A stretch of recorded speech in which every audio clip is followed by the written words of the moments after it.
Comment avoir l'attitude d'une femme confiante? Mes meilleures astuces. Bonjour à vous, j'espère que vous allez bien et bienvenue sur ma chaîne YouTube S'aimer plus, dans laquelle aujourd'hui je vais vous parler de toutes mes astuces pour avoir confiance en soi et pour avoir vraiment cette attitude de se sentir en confiance, de donner confiance, de paraître aussi comme une femme confiante et de montrer qu'on a confiance en soi. Si vous ne me connaissez pas, je me présente, je m'appelle Chloé Mercart et je suis coach et psychopraticienne en programmation neurolinguistique et en hypnose ericksonienne.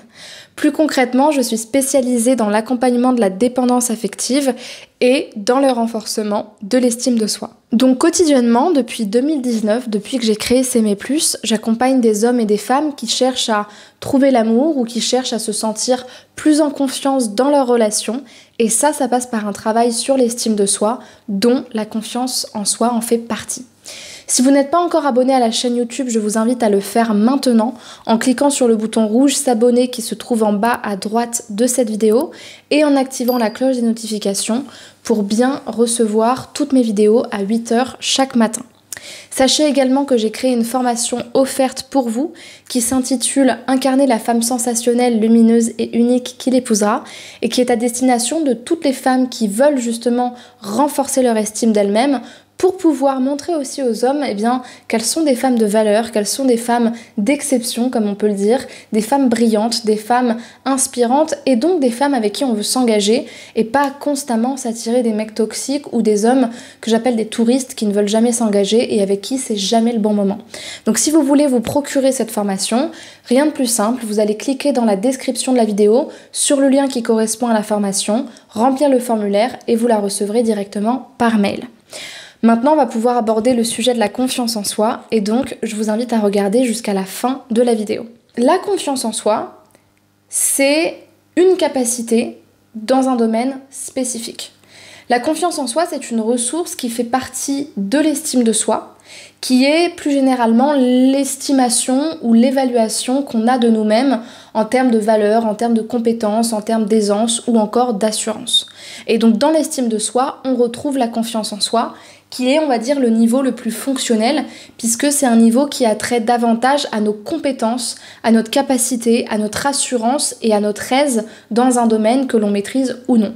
Par exemple, je peux dire que en ce qui concerne le fait de prendre la parole en public, j'ai plutôt confiance en moi, mais en ce qui concerne le fait de, par exemple, danser la salsa, j'ai beaucoup moins confiance en moi puisque je suis beaucoup moins compétente dans ce domaine-là et donc dans cet aspect de ma vie ou dans cette activité-là par exemple. Donc on peut pas dire qu'on a ou confiance en nous ou pas confiance en nous, par contre on peut dire qu'on est plus ou moins à l'aise dans certains domaines et cette aisance fait partie justement de notre niveau de confiance dans ce domaine spécifique. Donc qu'est-ce que ça veut dire? Ça veut dire que quand vous voulez avoir une attitude confiante dans un domaine ou en tout cas dans une sphère de votre vie, il convient déjà de définir dans quel domaine vous voulez avoir cette attitude-là. Vous pouvez me dire, par exemple, moi je veux justement me montrer confiante dans mon domaine professionnel. Ou je veux être confiante quand par exemple quelqu'un m'attaque sur quelque chose et que j'ai envie de lui montrer que je sais me défendre et que j'ai confiance en moi. Ou j'ai envie d'avoir confiance dans ma relation avec les hommes ou avec mes amis, peu importe.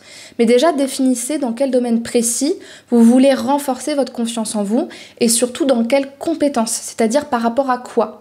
Comment vous saurez que vous aurez atteint votre confiance en vous?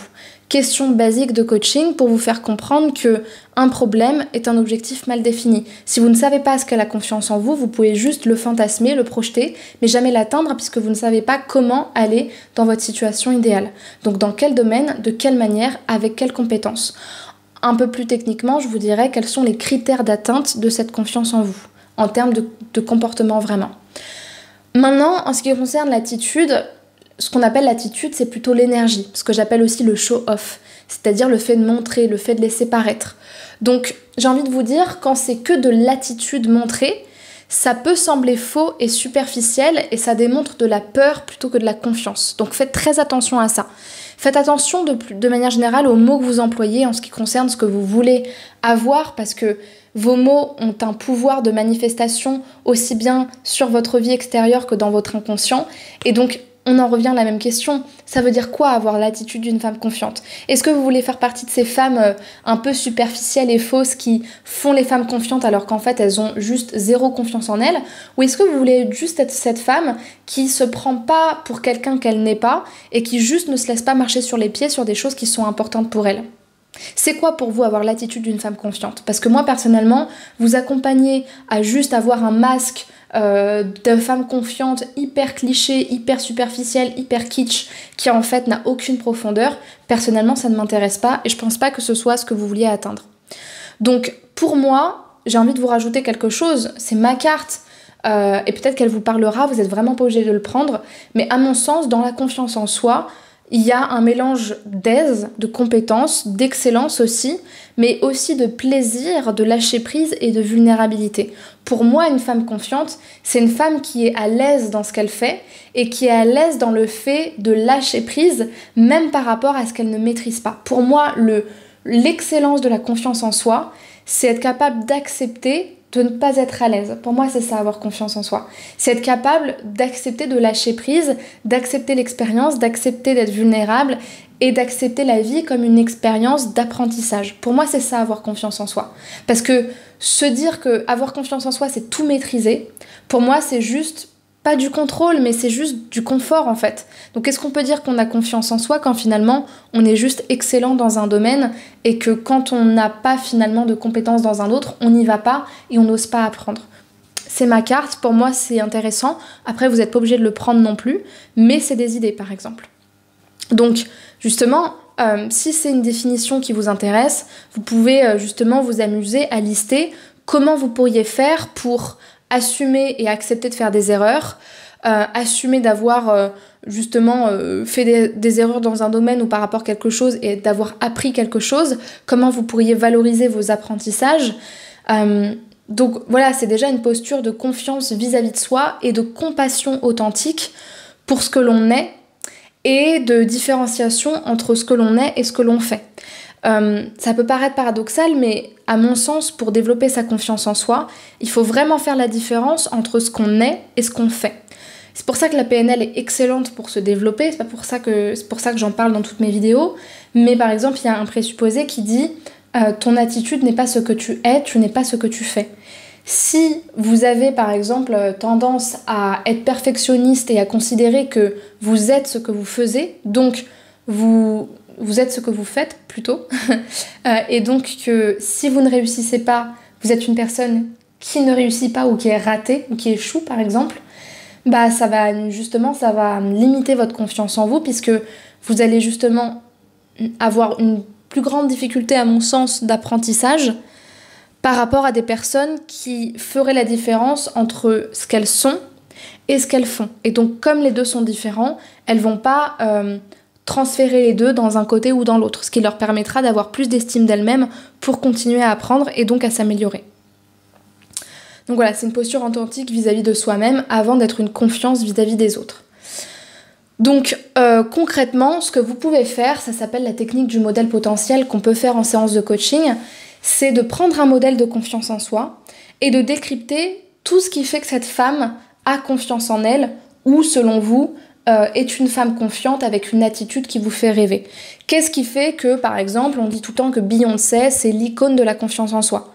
Prenez un autre modèle, ça peut être des actrices, ça peut être des personnages, ça peut être des personnes dans votre entourage, mais prenez un modèle qui vous inspire et amusez-vous à décrire dans son comportement, dans sa stratégie, dans ses pensées, dans ses affirmations, qu'est-ce qui fait qu'elle a confiance en elle. Et après, ce sera autant de défis et d'actions que vous allez pouvoir mettre en place pour sortir de vos zones de confort et donc pour apprendre à agrandir votre zone de confort et de compétences. Et sachez que si vous avez envie de faire une séance de coaching ou plusieurs pour apprendre à avoir confiance en vous, il y a des exercices qui sont excellents pour ça, mais le meilleur, celui que je fais tout le temps dans ces cas-là, c'est le carré magique. Donc dites-moi les filles qui ont fait des séances avec moi si vous avez fait le carré magique en séance et ce que ça vous a apporté. Le carré magique, c'est excellent pour développer l'estime de soi et on peut se focaliser sur la confiance en soi. Sur la confiance en soi, étant donné que c'est quelque chose qui a trait à une compétence et parfois à des comportements, ce qui est également important, c'est le générateur de nouveaux comportements, que je fais aussi pas mal en séance quand vous voulez développer des compétences dans un domaine précis et que vous pensez que vous n'en êtes pas capable. Donc tout ça, c'est pour vous dire que vous pouvez justement, à l'issue de cette vidéo, commencer à amorcer un travail de comment je vais faire pour développer ma confiance. Mais si vous voulez l'expérimenter plus vite et plus facilement avec moi en séance, c'est beaucoup plus rapide et c'est beaucoup plus efficace. Donc si vous êtes dans cette dynamique-là, je vous invite à prendre rendez-vous avec moi par téléphone en cliquant sur le premier lien en description de cette vidéo. Donc c'est vraiment le premier. Vous choisissez le créneau auquel vous voulez que je vous appelle et ça me permettra de faire votre connaissance, de comprendre ce que vous recherchez. Et à la fin, je vous proposerai une première séance d'1 heure pour qu'on puisse travailler à ce sujet-là, que vous expérimentiez par vous-même en quoi le coaching peut vous aider à atteindre vos objectifs. Et ensuite, en fonction de ce dont vous avez besoin, moi je saurai vers quel suivi vous orienter après. Voilà. Je vous remercie pour votre temps et pour votre attention. Donc laissez-moi un pouce bleu si cette vidéo vous a aidé et écrivez-moi un commentaire si besoin et pensez bien à vous inscrire à la chaîne YouTube pour ne rien manquer. Voilà, je vous remercie pour votre attention et je vous dis à très vite pour une prochaine vidéo. Au revoir.